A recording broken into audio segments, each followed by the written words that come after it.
All right, let's talk about a couple of plays from Egbuka of the Tampa Bay Buccaneers, the first round wide receiver. A lot of people said, why are you drafting a wide receiver if you have, already good wide receivers? Well, why not have another good wide receiver? Let's talk about how he played in his one drive in the preseason. One thing he did that's always going to get overlooked is he ran a very good setup route on this play. It's man coverage, but what Egbuka is going to do here is he's going to run a deeper route to A, get rid of the guy who's covering him, but also B, try to get the safety further out of the way, as then Jalen McMillan's route, which is going more over the middle, is really where Kyle Trask is going to want to throw here. Right off the bat, though, this is about to be a little bit of trouble, as the corner who's going up against Egbuka is creating contact, slowing him down.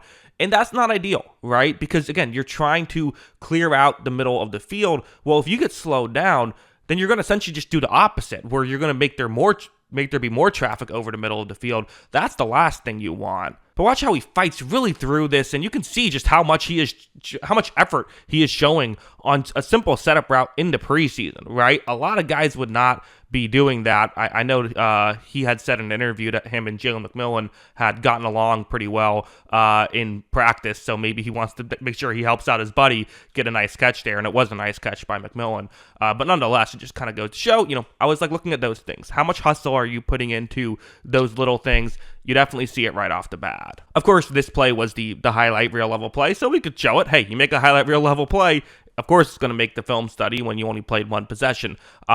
Zone coverage concept, you see that you see the route that he's running here could get open. You do have a safety who is deep that is going to be paying attention to you, obviously, once you get back there. But for Egbuka, one thing I really like about this route is how he is just not giving away much of anything for where he is going, right? He has not made it clear if he's going to be cutting over the middle, continuing to go deep, or cut towards the sideline. So for this defensive back, he kind of can't really prepare.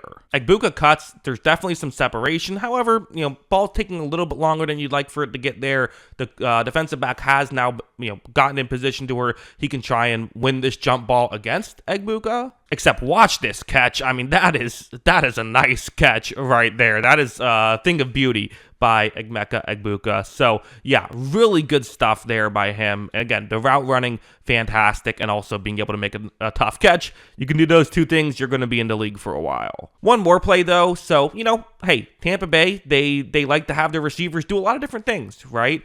Chris Godwin is kind of known as a guy who's mostly in the slot, but he certainly will play outside a good chunk as well. Mike Evans, known as an outside guy, but they will move him into slot a decent amount as well. Egbuka is someone they want to play all three positions, meaning sometimes you're going to have to run a go route on the outside, and if you can win on these, this can be a big deal. It's a pure one-on-one matchup. Safety over the middle is kind of in the area, but, it's a one-on-one matchup. Trask takes a snap, doing the right thing here, just saying, let's take this chance. This is my best opportunity. It's 3rd down and 5. Let's see if we can get a touchdown on this play. Not a lot of separation. You would like more separation on this play, but hey, maybe a great throw and a great catch, and you can get inside the 5, maybe even a touchdown.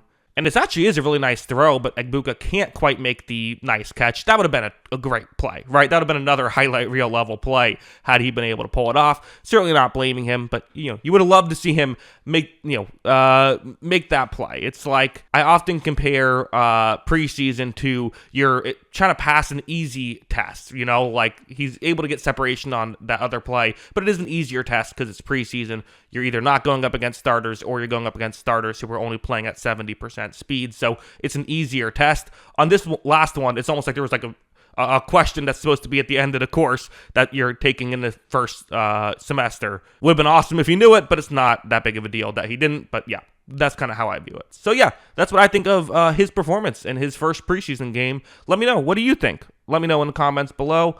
Always love hearing from y'all. And of course, as always, thanks for watching.